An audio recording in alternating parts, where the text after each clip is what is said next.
os prováveis candidatos ao segundo turno. Primeiro, o candidato da esquerda radical fundamentalista. Lula se despediu da liberdade com um grande ato público e recebeu a solidariedade não apenas de seus partidários, mas também de vários líderes da Igreja Católica. Não se escondeu no Uruguai com os seus amigos Mujica e Tabaré. Preferiu com inteligência se tornar um prisioneiro da Justiça Federal e assumir o papel de santo mártir do Foro de São Paulo e da esquerda comunista. E assim ficou em evidência todos os dias na mídia oficial, Globo Fake News e outras, e nas alternativas, Facebook, Twitter, Instagram e YouTube. O movimento Lula Livre, mais ainda, manteve Lula em evidência, o seu nome, que foi aclamado pelos comunistas como o mais honesto dos homens, e o melhor e único presidente que salvou o seu povo da miséria. E pasmem, Lula Livre consegue o apoio internacional. Os comunistas sempre foram especialistas em propaganda e desinformação. Ao mesmo tempo, a militância do PT-PSOL, PSB, PCdoB, MST, MTST, distribuída em milhares de células pelo Brasil, nos diretórios acadêmicos, escolas, universidades, sindicatos, infiltrada na igreja, na justiça e até mesmo nos quartéis, permanece em constante atividade. Não se iludam, não são todos mortadelas. É muito pouco provável que o Supremo Tribunal Federal tenha a audácia de liberar a candidatura a Lula. Mas Lula manobrou muito bem, ou quem sabe, José Dirceu liberado pelo STF. Uniu a esquerda e, no auge dessa propaganda, vai descarregar os votos dos sucessores escolhidos, Fernando Haddad e Manuela Dávila, que não se peja de afirmar como o comunismo pode ser ruim se toda a Coreia do Norte adora Kim Jong-un. O Acordo dos Iguais, PT, PSB, PCdoB, esvazia Ciro Gomes e perde os antigos apoios. Não creio que Marina ou Ciro, alternativas à esquerda radical, cheguem ao segundo turno. E seus eleitores devem, em parte, se dividir entre Haddad ou Geraldo Alckmin. Esse acordo fortalece a esquerda radical no Nordeste. Os governadores que pertencem a esses partidos vão apoiar os candidatos do PT. E não se esqueçam de Marcelo Freixo no Rio de Janeiro, Tarso Genro no Rio Grande do Sul, Requião no Paraná.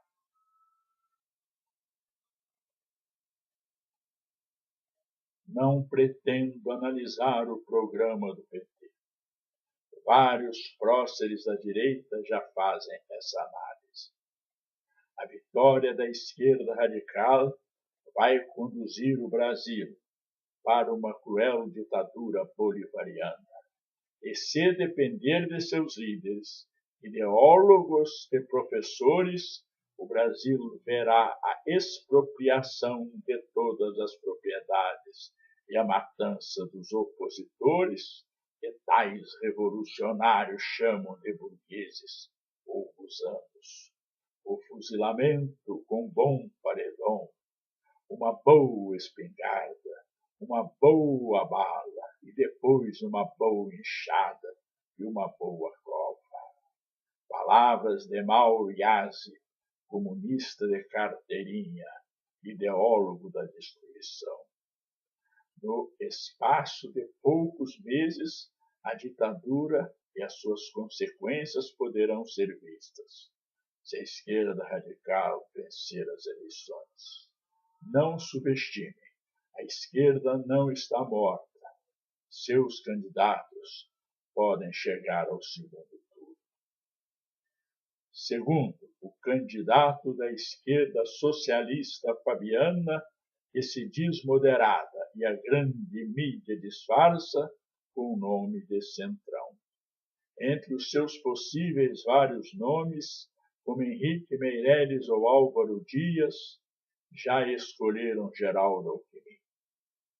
Sustentado numa coalizão de inúmeros partidos e milhares de políticos, politiqueiros espalhados em todo o país, vereadores, prefeitos, governadores, deputados estaduais e federais, senadores, uma gigantesca máquina governamental, vai dispor de 50% ou 60% do tempo dessa única meia hora de propaganda eleitoral e a maior parte dos recursos bilionários dos oficiais fundos eleitorais e certamente o grande apoio do Caixa 2. Henrique Meirelles, candidato do MDB, sem qualquer carisma ou possibilidade, deve desistir e favorecer Alckmin, ou então será cristianizado e os votos do MDB descarregados em Geraldo Alckmin. Se vencerem, o Brasil vai continuar na mesmice. Estado forte e centralizado, repleto de agências, controles, burocracias, distribuição de ministérios e outras sulfuras. Estado poderoso, unido às grandes corporações e empreiteiras. As eternas promessas que sempre fazem sentido contrário são absurdas e mentirosas. Esbarram no posicionamento socialisteiro do candidato e nas necessidades corporativas dos partidos e políticos que apoiam Geraldo Alckmin. O caos, o descalabro, a corrupção dessa pantanosa república vão prosseguir sem limites e abrem um caminho para uma futura conquista da esquerda radical fundamentalista. No México, já vai acontecendo, com a esmagadora vitória da extrema esquerda comunista. López Obrador, abençoado pelo Foro de São Paulo, reunido em Havana. Não subestimem essa coligação.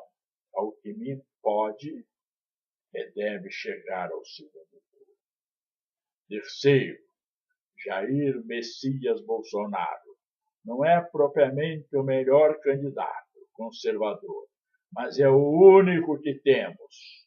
Deem graças que no meio de tantos candidatos da esquerda radical ou moderada, ainda exista nesse país, de maioria conservadora, porém não organizada, um candidato conservador viável.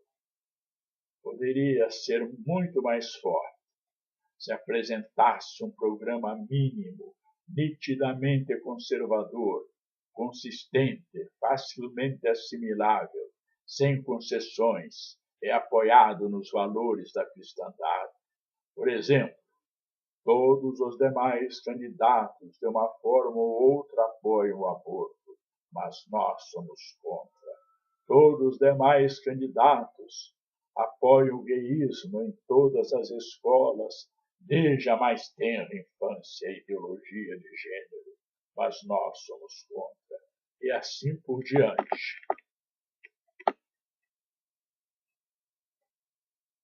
Se defendesse